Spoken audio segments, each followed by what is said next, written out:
Praise the lord. ప్రభు అయిన యేసుక్రీస్తు వారి నామంలో మా ఛానల్ని వీక్షిస్తున్న మీకు అందరికీ ప్రత్యేకమైన వందనాలండి. అపోస్తులైన పౌలు గారు ఎఫెసీలకు రాసిన పత్రిక 5వ అధ్యాయం 15వ వచనాన్ని చదువుతా ఉన్నాను. దినములు చెడ్డవి గనుక మీరు సమయమును పోనీయక సద్వినియోగము చేసుకొనుచు అజ్ఞానుల వలె కాక జ్ఞానుల వలె నడుచుకొనున్నట్లు జాగ్రత్తగా చూచుకొనుడి. ప్రియులారా, మనమందరం కూడా దేవుని వాక్యం చెప్తున్నట్లుగా అంత్య దినాల్లోనే ఉన్నాం. అపాయకరమైనటువంటి కాలముల్లో ఉన్నాం. ప్రియులారా, దేవుని యొక్క రాకడ అతి సమీపంగా ఉంది. యేసయ్య త్వరగా రాబోతూ ఉన్నారు.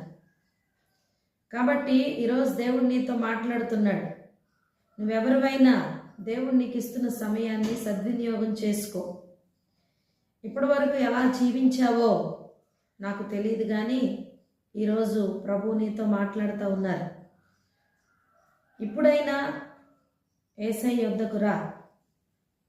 ఆయన నీ పాపముల నిమిత్తమై కల్వరి శిలువలో తన యొక్క విలువైనటువంటి ప్రాణాన్ని అర్పించి తన యొక్క పరిశుద్ధ రక్తాన్ని నీ కొరకు చిందించారు అని నమ్ము, విశ్వసించు. మారు మనస్సు పొందు, పాప క్షమాపణ పొందుకొని రక్షణ పొందుకో. తప్పకుండా దేవుడు నిన్ను తన బిడ్డగా చేర్చుకుని తన యొక్క నిత్య రాజ్యానికి వారసురాలుగా నిన్ను మార్చుతారు. అట్టి కృప దేవుడు మీకందరికీ దయచేయును గాక. ఆమేన్.